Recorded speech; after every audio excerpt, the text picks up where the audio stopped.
Hi guys, I'm Chris O'Neill, and today we're going to learn the basics of music theory. What is music theory? It's how music works, and I'm gonna try my best and show you how to do it. That's shit. Anyways, I'm gonna dumb it down as best I can. Maybe you'll learn something. Let us begin. I'm going to be using a piano as I feel it is the best way to visualize musical notes.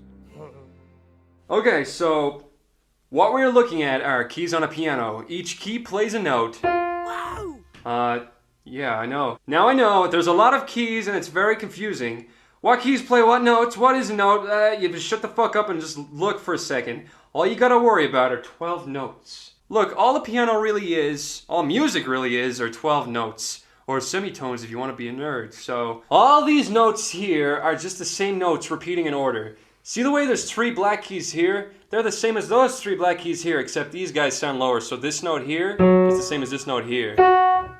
So, and another example, this note before the 2 chopsticks, that's C. It's the same as here.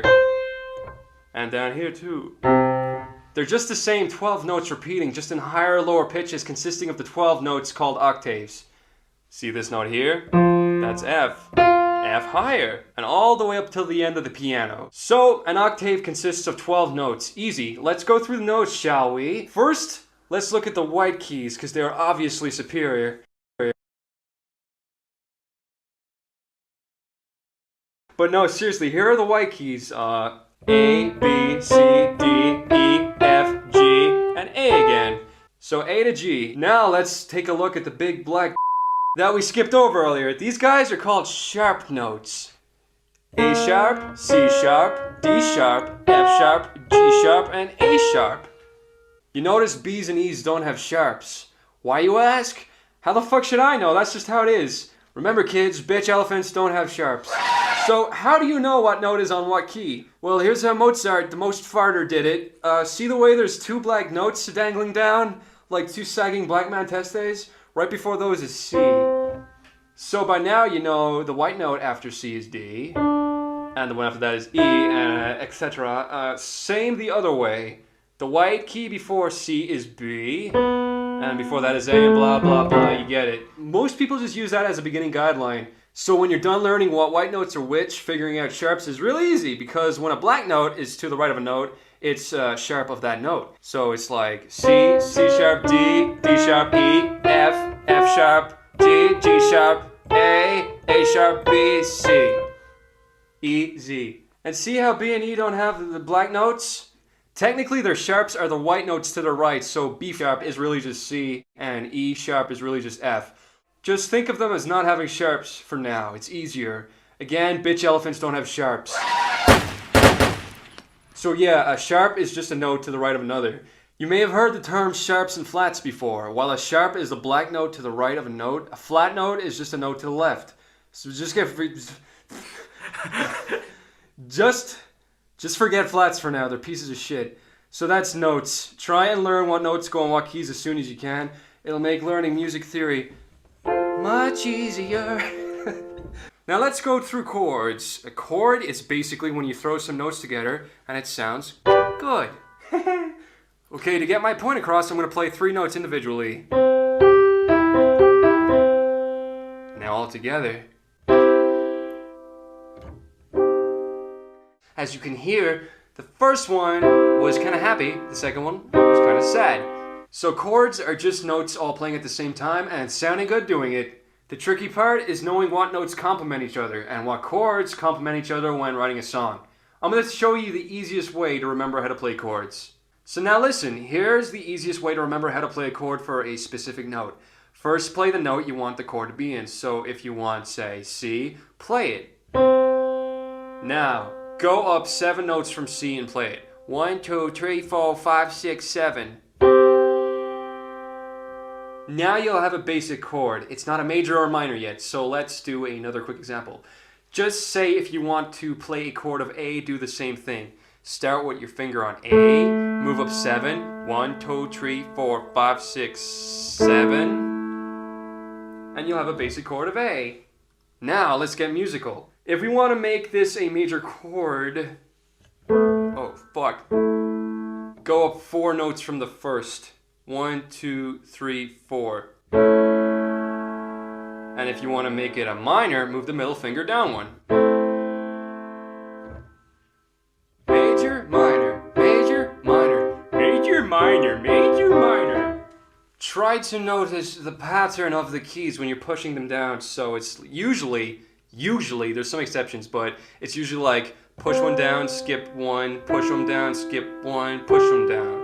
That's usually the shape that your hands will take. So like if you wanted to play that on the black keys or whatever, it's still the same shape. Wherever you go, you just gotta make sure you move your fingers just a little bit, and you get used to doing that the more you practice chords. You can play most songs with just major and minor chords. There are lots of variations of chords, but the ones I usually find myself using are major, minor, suspended second, or suspended fourth. Suspended second is when you start with a basic chord and move up 1, 2.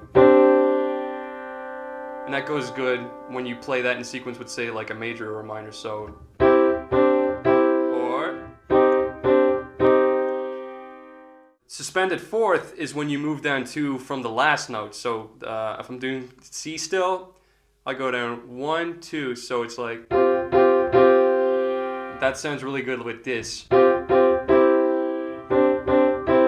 So that's just an example. Just a recap, major sounds like this, minor sounds like this, suspended second sounds like this, suspended fourth sounds like this. Yeah! You can also do variations of chords. Like if you want to make a chord sound a little different but have it be the exact same music-wise, you can do this. Here's C.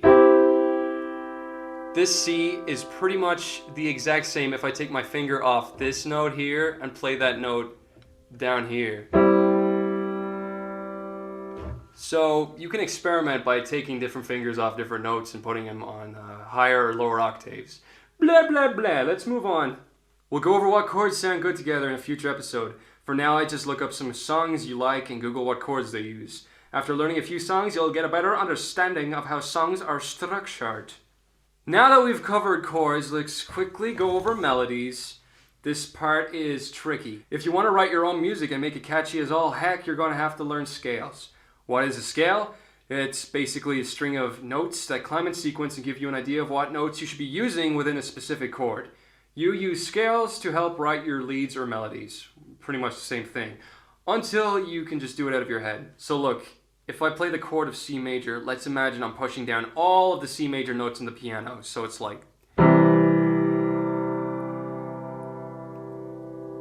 So there's all the C major notes highlighted. So these are all the C major notes. Now I'm going to play the scale of C major and you'll probably start singing along. Do, re, mi, fa, yeah, you get it. So that's the scale of C major. Notice how the notes I play generally stick to the same keys as the chord we play them. So the scale of C major is pretty much made for the chord of C major. So that's the scale of C major. So here's D major. I'm going to highlight all the notes for D major, and then we're going to play the scales over it. They all stuck to the same notes again. See? There's a few notes added in here and there, as you saw, but you gotta learn where to put those extra notes when you learn scales. You just gotta do it. I can't do that for you. So once again, here's C major. Now we're gonna change this to a C minor scale. So we changed 2 of the notes here to change the major scale into a minor scale. This guy and this guy. So instead of this, it's this. The E became an E flat. That's why those flats are there. Now you get it. It's just to make learning scales easier. Again, there's lots of scales, so just Google that shit. So look, if this is the chord of C and these are the notes we play in the scale of C major, you can hit pretty much any one of these notes and it should sound fine. So this is how people that are new to music write melodies. So let's say we got a chord of C. All these white notes, all of these are in the C major scale. So you can pretty much go.